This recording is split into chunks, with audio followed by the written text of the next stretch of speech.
I frankly think that crisis initiation is really tough. And it's very hard for me to see how the United States president can get us to war with Iran. Which leads me to conclude that if, in fact, compromise is not coming, that the traditional way of America gets to war is what would be best for U.S. interests.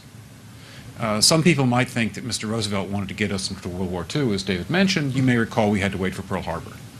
Some people might think Mr. Wilson wanted to get us into World War I. You may recall he had to wait for the Lusitania episode.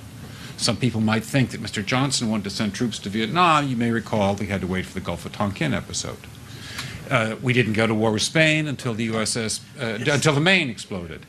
And may I point out that Mr. Lincoln did not feel he could call out the Federal Army until Fort Sumter was attacked, which is why he ordered the commander at Fort Sumter to do exactly that thing which the South Carolinians had said would cause an attack.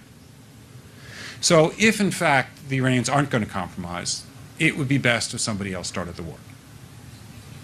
One can combine other means of pressure with sanctions. I mentioned that explosion on August 17th. We could step up the pressure. I mean, look, people, Iranian submarines periodically go down. Someday one of them might not come up. Who would know why?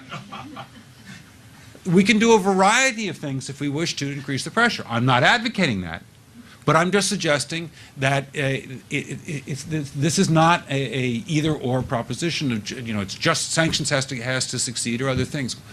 We are in the game of using covert means against the Iranians.